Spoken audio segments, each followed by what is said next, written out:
मेरा कदम में आपका स्वागत है।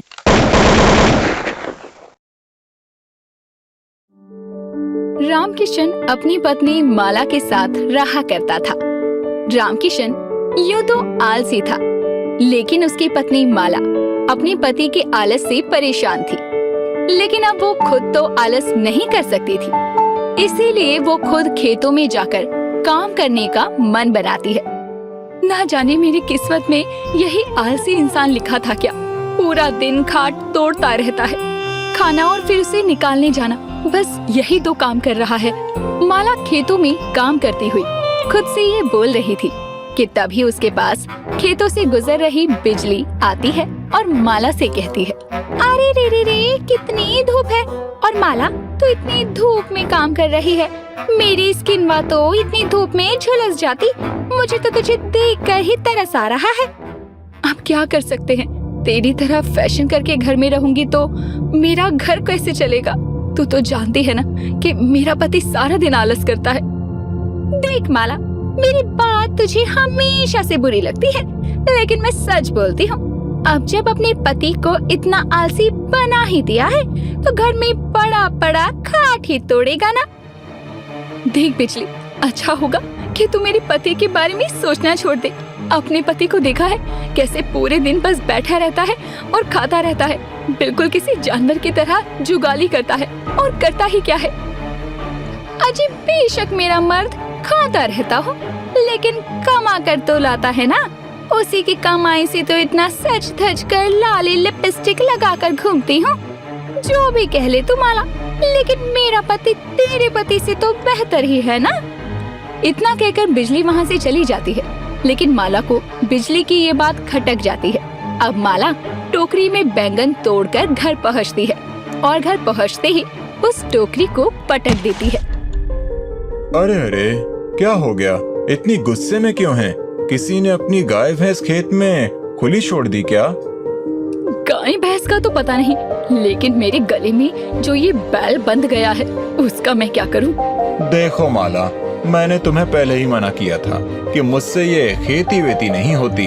धान गेहूं बो देते हैं, महीनों महीनों तक की छुट्टी, लेकिन तुम मानी ही नहीं। अजी, उस धान गेहूं से कितने वक्त की रोटी खा लोगी? तुमसे और कहीं काम तो देखा नहीं जाता ना। ये तुम्हारा फैसला था, अब अपने फैसले पर पछताओ या अपना सर पीटो, मुझे उससे क्या। रामकिशन को माला कितना भी ताने दे ले, कितना भी सुना ले, लेकिन उसके कान पर ज्यों तक नहीं रेंगती थी।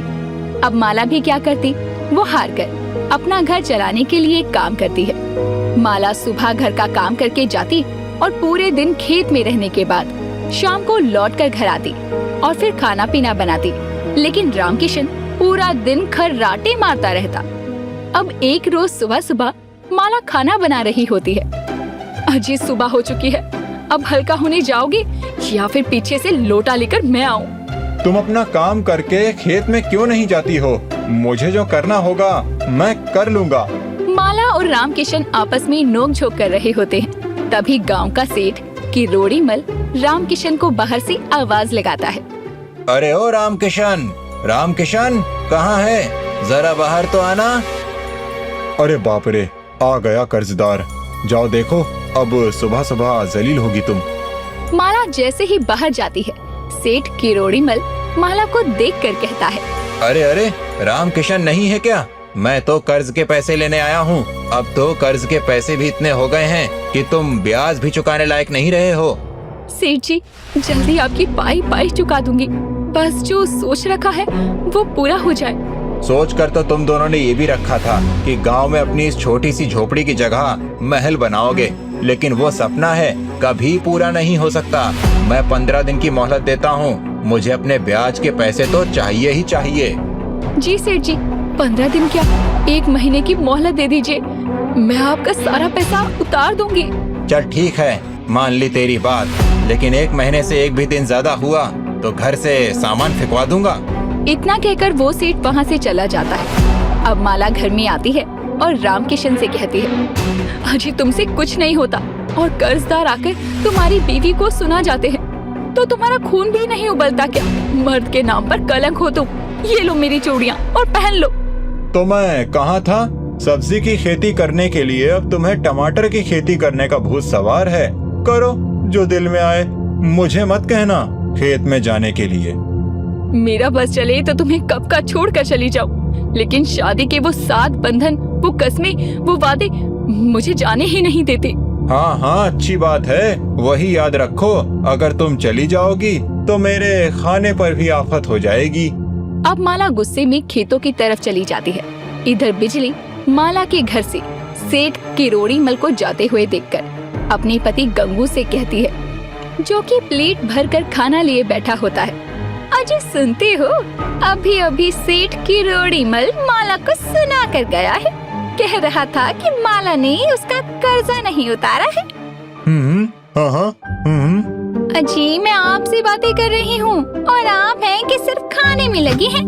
अरे बिजली, वापस करो मेरी प्लेट, मुझे जोरों की भूख लगी है। और अगर माला भाभी ने कर्ज लिया ही है तो क्या तुम चाहती हो वो कर्ज मैं चुकता करूं? अरे वो सेठ किरोड़ी मल तो ना जाने माला को क्या क्या कह रहा था। मुझे तो उसकी गंदी नजर भी बिल्कुल पसंद नहीं है। अब बस भी करो बिजली, कितना मिर्च मसाला लगाकर बताओगी? बेचारे से तो चश्मा भी नहीं संभाला जाता, वो माला भाभी को क्या देखेगा? बिजली की हर बात को बढ़ा चढ़ाकर बोलने की आदत थी, और जब वो माला के घर सेठ किरोड़ी मल को देखती है तो उसमें भी 2-4 बातें लगाकर सबको बताती है। लेकिन इधर माला जिस वजह से कर्ज में डूबी हुई थी, उसे आगे बढ़ाने के काम में लगी हुई थी। मैंने खेतों में टमाटर के पौधे तो लगा दिए हैं, बस अब फसल अच्छी हो जाए, फिर देखना मैं इन गांव वालों को बताती हूँ, और सबसे पहले तो अपने निकम्मे निठल्ले आलसी पति को बताऊंगी। माला टमाटर की खेती करना चाहती थी, लेकिन टमाटर बहुत ज्यादा सस्ते थे, जिस वजह से रामकिशन और कई लोग माला को टमाटर की खेती ना करने की सलाह देते हैं। हालांकि बहुत लोग तो उसका मजाक भी बनाते हैं। अब देर शाम माला घर आती है तो बिजली अपने दरवाजे पर बैठी होती है और वो माला से कहती है, अरे माला, मैंने सुना है तो टमाटर की खेती कर रही है। बैंगन से अच्छे खासे पैसे तो कमा रही थी, फिर 10 रुपए किलो टमाटर की फसल क्यों लगा दी? मेरा मन कर गया टमाटर की खेती करने का। वो क्या है ना, मुझे टमाटर की चटनी बहुत पसंद है और मैं उसे अपने चेहरे पर मल मल कर तेरी तरह गोरी हो जाऊंगी और लाली लिपस्टिक नहीं लगानी पड़ेगी, इसीलिए लगाई है। चलो अच्छा है, इसी बहाने मुझे टमाटर तो नहीं खरीदने पड़ेंगे। अब पड़ोसी होने के नाते रोज 1-2 किलो टमाटर तो मिल जाएंगे ना, और तेरे चेहरे पे रंगत आ जाए तो मुझे 2-4 टमाटर अपने चेहरे पर मलने को भी दे दियो। सोचना भी मत, 1 किलो टमाटर क्या, मैं तुझे 1 टमाटर ना दूं, और 1 किलो टमाटर से तेरे गंगू का क्या होगा? उसके लिए तो पूरे टमाटर से भरा हुआ ट्रक भी कम पड़ेगा। माला टमाटर की खेती तो कर लेती है, लेकिन टमाटर सस्ते होते हैं।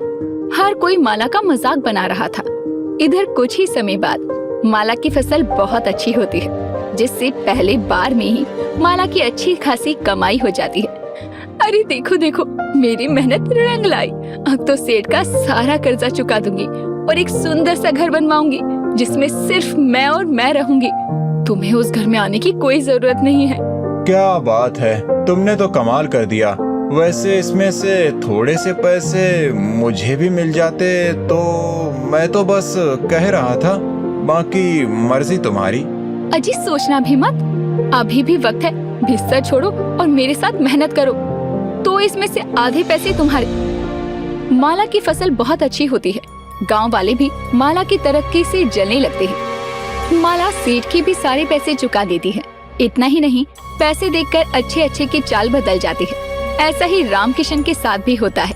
वो अपना आलसपन और बिस्तर छोड़कर टमाटर के खेत में टमाटर को तोड़ने पहुंचता है। अरे भाई साहब, क्या बात है, पैसे नहीं थे तो टमाटर की खेती में ही पहुंच गए। टमाटर लेने आए हो क्या? अरे नहीं नहीं बिजली भाभी, ऐसी कोई बात नहीं है। वो क्या है ना, बस मैं सोच रहा था थोड़ी मेहनत मैं भी कर लूं। कब तक माला ही खेतों में काम करने आया करेगी? देखिए भाई साहब, मैं तो ठहरी आपकी पड़ोसन और मुझे सब खबर है। वहाँ माला पैसे गिन रही है और आप यहाँ टमाटर तोड़ रहे हैं। कितना फर्क है आप दोनों में। बल्कि पैसे गिनने का काम तो मर्द का होता है और औरत तो बस मेहनत करती है। बात तो बिजली की बिल्कुल सही है, लेकिन वैसे भी आज मेरा पहला दिन है। माला तो खेतों से लगाव रखती है, वो खेतों में जरूर आएगी। ऐसे ही समय बीत रहा था। रामकिशन को माला सुबह उठते ही खेतों में भेज दिया करती और अब रामकिशन ही मंडी जाकर टमाटर बेचकर पैसे लाता और उन सारे पैसों का हिसाब माला रखती। रामकिशन को भी ये सारी चीजें बहुत खटकने लगी। इधर टमाटर के रेट एकदम से गिर जाते हैं। मुझे तो तुम्हें खेत में भेजना ही नहीं चाहिए था, तुम ही पनौती हो जी। जैसे ही खेतों में कदम रखा, लक्ष्मी जी भी नाराज हो गई। माला, मैं बहुत दिनों से देख रहा हूँ, तुम मुझ पर बिल्कुल किसी सेठानी की तरह बर्ताव कर रही हो। मैं तुम्हारा नौकर नहीं, पति हूँ। अभी मेरा दिमाग खराब है, अच्छा होगा कि मुझसे बात ही मत करो, जाओ यहाँ से। रामकिशन खेतों में मेहनत करने लगा था। आलसपन भी उसने छोड़ दिया था, लेकिन उसकी पत्नी की कड़वी बातें सुनकर वो उदास हो जाता है और गांव के बरगद के पेड़ के नीचे जाकर बैठ जाता है।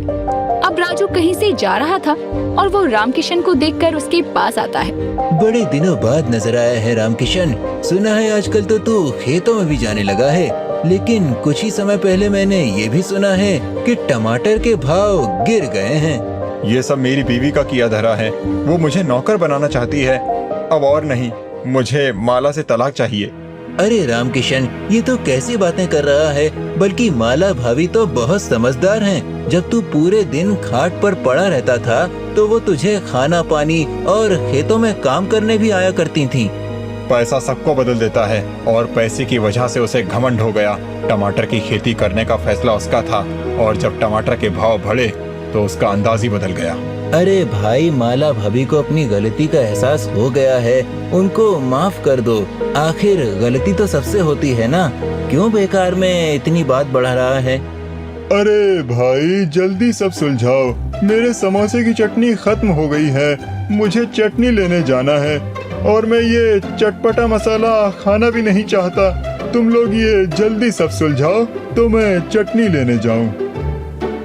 गंगू, ज्यादा बकवास करी ना बीच में तो तुझे चटनी लगाकर मैं खा जाऊंगा, समझा? और तू भी चुप कर राजू, खुद तो 30 साल का हो गया है, अभी तक शादी नहीं हुई तेरी। मुझे सिखा रहा है क्या करना है क्या नहीं। रामकिशन अब माला के बदले हुए बर्ताव को देखकर ये ठान चुका था कि अब उसे माला के साथ और नहीं रहना है, जिसके बाद अब वो ये फैसला गांव वालों को भी बताना चाहता था। इसीलिए अगले दिन रामकिशन अब गांव में पंचायत बैठाता है, जिसमें गांव के ज्यादातर लोग मौजूद थे। वहां गंगू, बिजली, राजू, माला और भी कई लोग आए हुए थे। जिसके बाद रामकिशन सभी गांव वालों के आगे माला की शिकायत करते हुए कहता है, मुझे माला से तलाक चाहिए, इसीलिए मैंने सभी पंचों को एक साथ बैठाया है। मैंने तुझे कल भी समझाया था और आज भी समझा रहा हूँ, ये जो तू करने जा रहा है वो बहुत गलत है। मुझे मत बता राजू, क्या गलत है क्या नहीं। मैंने माला के साथ जिंदगी काटी है और आगे भी काटने का फैसला किया था, लेकिन